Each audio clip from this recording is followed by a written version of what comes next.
In observer box pad ফুল এই সমস্যাটির সমাধান করার জন্য আজকে খুব সহজে একটি ভিডিও করছি। ব্রাদার ডিসিপি T220 এবং ডিসিপি T420 সহ অন্যান্য বেশ কিছু মডেল আছে। এই সমস্যা যখন হয় তখন সমস্ত প্রিন্ট বন্ধ হয়ে যায় এবং এখানে এরর লাইট জ্বলতে থাকে। এখন শুরুতেই আমাদের কনফার্ম হওয়া লাগবে এখানে যে কোনো সমস্যার জন্যই তো এরর লাইট এগুলো জ্বলতে থাকে।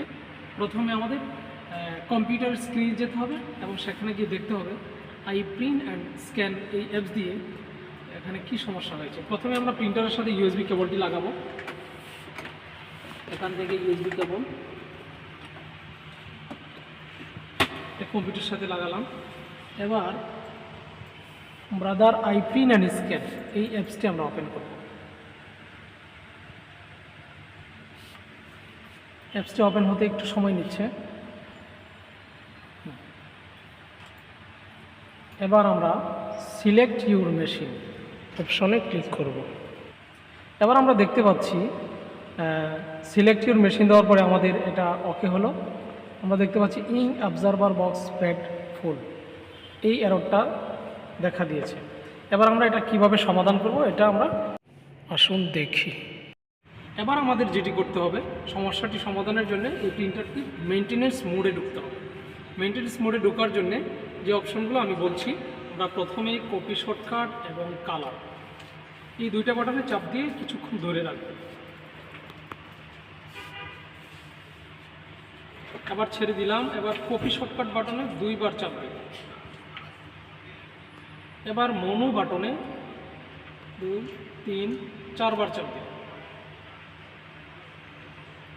এবার আমরা আমাদের প্রিন্টারের সাথে লাগানো ইউএসবি কেবলটি আবারও খুলব, খুলে সাথে সাথে আবার লাগিয়ে দিব।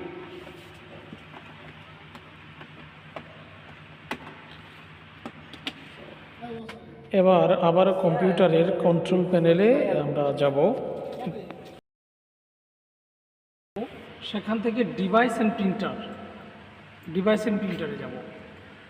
আমরা দেখতে পাচ্ছি এখানে ব্রাদার মেইনটেনেন্স ইউএসবি, এটা মেইনটেনেন্স মোডে গিয়েছে। আমরা এই অপশনটা দেখে আমরা বুঝতে পারছি। এবার দিস পিসিতে যাব। আমরা কনফার্ম হলাম যে মেইনটেনেন্স মোডে ঢুকেছে। এবার দিস পিসিতে গিয়ে আমাদের যে ড্রাইভে রাখা সফটওয়্যারটি আছে সেই সফটওয়্যারটির নাম হচ্ছে EWS ওভার ইউএসবি। এটা ওপেন করব। স্টার্ট একটি অপশনে ক্লিক করব।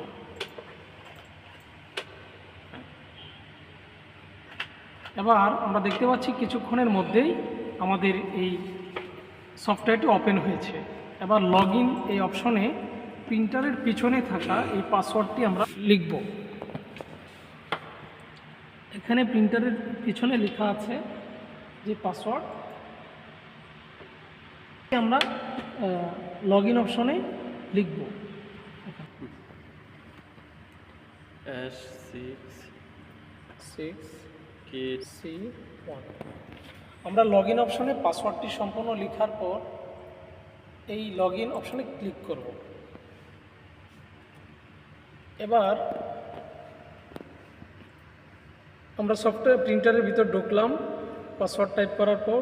এবার অ্যাডমিনিস্ট্রেটর এই অপশনে ক্লিক করব। এবার আমরা দেখতে পাচ্ছি এখানে রিমোট প্যানেল নামে একটি অপশন আছে, সেই রিমোট প্যানেল অপশনে আমরা ক্লিক করব।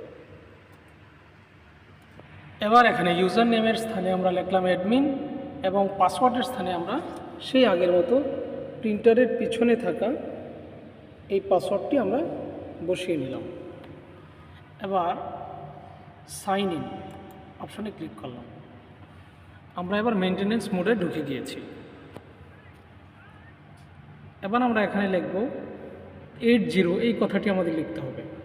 লিখে মনু স্টার্ট এই অপশনে ক্লিক করব। লেখাগুলো পরিবর্তন হচ্ছে। আবারও মনু স্টার্টে ক্লিক করব, আবারও মনু স্টার্টে ক্লিক করব, আবারও সামনের দিকে যাব, আবারও মনু স্টার্টে ক্লিক করব, আবারও মনু স্টার্টে ক্লিক করব, আবারও মনু স্টার্টে ক্লিক করব, আবারও মনু স্টার্টে ক্লিক করব। এখানে আমরা ক্লিক করতে থাকবো যে পর্যন্ত PURGE এই অপশনটা না আসবে। আমরা দেখতে পাচ্ছি লেখাগুলো চেঞ্জ হচ্ছে। PURGE কাউন্ট এই অপশনটা আসলো। এবার আমরা সেট এই অপশনে ক্লিক করব। আমরা দেখতে পাচ্ছি এখানে 007619 এই সংখ্যাটি এসেছে। এখানে অন্য যে কোনো সংখ্যা থাকতে পারে। এবার আমরা একটি কোড ডায়াল করব, 2783। এবার আমরা সেট এই অপশানে ক্লিক করব। আমরা দেখতে পাচ্ছি এখানে 00 হয়ে গিয়েছে, অর্থাৎ পার্স কাউন্ট আমাদের 00। আমাদের সমস্যাটি আবার সমাধান হলো কি না সেটা বোঝার জন্যে আমরা এই অপশনটি আবারও কেটে দিব। কেটে দিয়ে আমরা আমাদের ব্রাদার আইপ্রিন্ট অ্যান্ড স্ক্যান কম্পিউটার থেকে আবারও এই অ্যাপসে ঢুকব।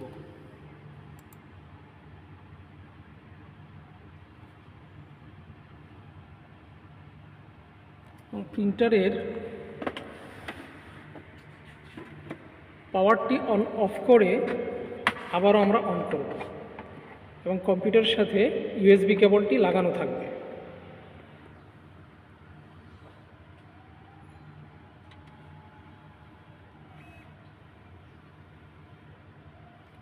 এবার আমরা দেখতে পাচ্ছি রেডি, অর্থাৎ আমাদের সমস্যাটি সম্পূর্ণরূপে সমাধান হয়েছে।